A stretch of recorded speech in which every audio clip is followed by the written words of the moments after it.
All right, welcome back, ladies and gentlemen. Professor Connect here, bringing you guys another video. This time, I'm going to bring you guys like an intro video into predicting chemical compounds. So I am calling this an intro video because this is a little more complex than something I can just cover in one 10-minute video. This does take a lot of development of chemical ideas. However, if I can get you to understand the basics in like a shorter format, it might actually help you understand deeper concepts later. And so what I have up here is a mock periodic table. I did label the families or groups that were important. If you don't know what I'm talking about, you might want to go back and check out that periodic table video that I made a while ago explaining all this.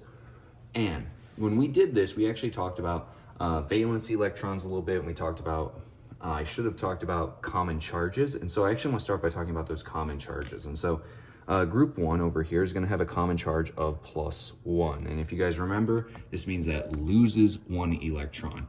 Okay, let me actually show you why real quick. So this guy, group 18, is going to be 0. And I'm jumping over all the way to group 18 on purpose because basically every group wants to try to be like group 18.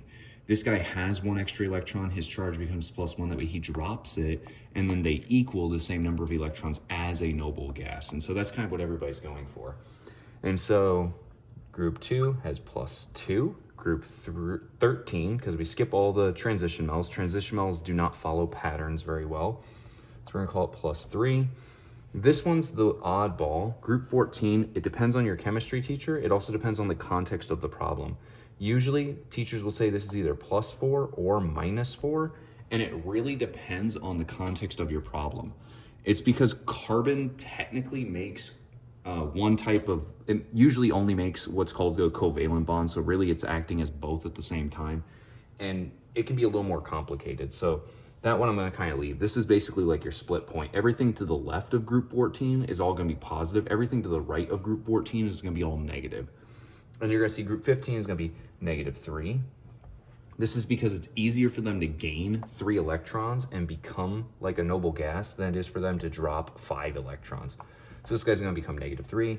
Group 16 will be -2, and group 17 will be -1. This now gives them all the ability to flip their charges to be like a noble gas. And that's kind of like their whole big thing. And so I'm gonna teach you guys the very basics of predicting some chemical compounds, okay? And usually what happens is in many cases, especially if we're talking about what's called type 1 or type 2 bonds. I'm just gonna call them type 1 and type 2 because eventually when I do a naming video, this will match type 1 and type 2 naming. And so if I were to do bonds using type 1 and type 2, usually I look at charges where I try to match them up. If you have more complex things, then you're not gonna be able to follow just the charges alone. You have to look at other factors. And so when I talk about this, for example, usually what I say is opposites attract. Opposites attract, and we want to be neutral. Okay, basically everything wants to try to be neutral in some way, shape, or form. So I'm gonna give you a really basic example. If you have a periodic table, it makes it easier to follow along. If you don't, then I guess you're just gonna have to look up different pieces of this as I go along. For example, hydrogen, usually, I can usually rely on hydrogen having a charge of either +1 or -1. So I'm gonna say hydrogen's charge is +1, which means it's going to connect with something typically that is going to be negative. So fluorine's actually a really good example. Fluorine is always going to act as a -1. It's because it likes electrons a lot. And so usually what they'll do is they'll say, okay, if these two are going to bond together, I need to neutralize. So +1 and -1, if you add them just like math, +1, -1, a negative plus a positive gets you 0 in this case because they're both the same value. So basically when these two combine, I'm gonna need 1 hydrogen to combine with 1 fluorine, and then that gets me 1 neutralized atom. I'm saying neutralized as in there's no charge on the compound afterwards. So this is one way you can actually predict a chemical compound. So here, I'm gonna do a couple other examples, ones that a lot of students do find helpful eventually. So for example, if I do N and H, and I wanna combine N and H together, okay? So what I'm gonna do is I'm gonna look for nitrogen. Nitrogen is in group 15. I know you can't see it here, so you're gonna have to either look it up. It's element, if I recall, it should be element number 7 on the periodic table. So this guy is typically gonna have a charge of -3. And like I said, hydrogen, just for argument's sake, is gonna have a charge of +1. So now if I need to neutralize out their charges, I need to look at these two and say, okay, how do I get this to be equal to this? So my only way is to increase hydrogen. I can't decrease the number of nitrogens because right now this is the charge of 1 and this is the charge of 1. So I need to increase the amount of hydrogens I have. So in other words, what I'm probably gonna need, and I'm gonna do this in blue, that way it's kind of easier to see, I might need 3 hydrogens, because then if I have 3 hydrogens, I would have +1, +1, +1. If I do that, now I have 3 on bottom, -3 on top. Those now neutralize, they cancel each other out, and I get a fully fledged compound. I'm gonna say NH3. And just a reminder for you guys, the subscript down here, because I think I should have already done a video over this, but the subscript tells you how many of that particular element there is, unless you see parentheses, and then things get a little more complicated. But if you don't see parentheses, this number tells you how many of that atom there are.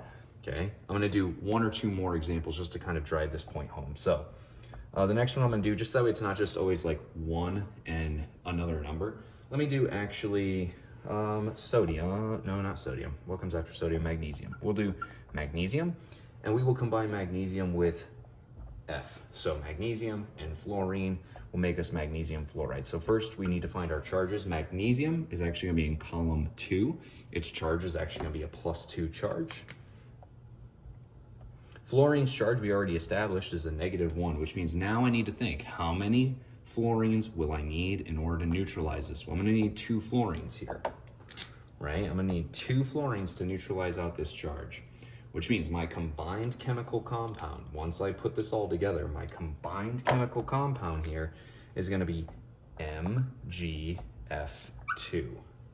okay? MgF2. And this now shows me, okay, I could have a charge that is bigger if on the positive or on the negative, and I just try and balance out their charges. I always want them to neutralize each other. Okay, now let me do one last example that's even more complex. I am gonna stick with magnesium, but now what I'm gonna do is we now know the charge of magnesium, and we know the charge of nitrogen. So what happens if I try to combine both of those two? Because now neither of them have a charge of plus or minus 1. So magnesium's charge is +2, it's already been established.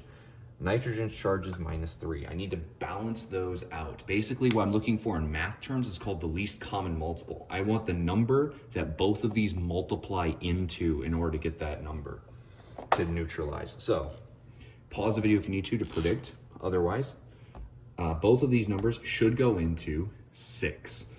Keep in mind I'm saying multiplication, not addition, which means if this lowest or least common multiple is 6, then what I know is how many of these do I need in order to make 6? Well, I need 3 of these. 3 times 2 is 6. How many of these do I need? I need 2 of these. 2 times -3 is -6.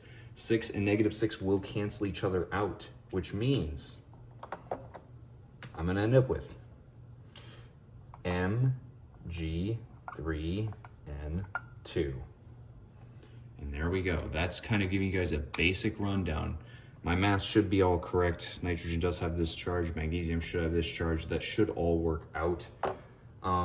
So this has been a really basic breakdown of predicting basic chemical compounds. This is only using these specific groups. I'm not touching transition metals. And also keep in mind, I'm picking elements from opposite sides of the table. So I'm not picking 2 elements that are on the same side, because obviously if you were to pick 2 negatives, that's not going to work for this. So this is a super basic intro. It only works for, if you're looking at naming types, it only works for type 1 and type 2 naming. And so this is a super basic intro. It works for a lot of chemicals, not all of the chemicals. So this is kind of like a part one, if you will, to predicting chemical compounds. If you guys have any questions, leave them in the comment section below. I'm definitely going to be doing more videos helping you guys predict some of these chemical compounds. If you like the video, make sure you share, like, give me a comment if you have any questions, and I hope to see you guys in the next video.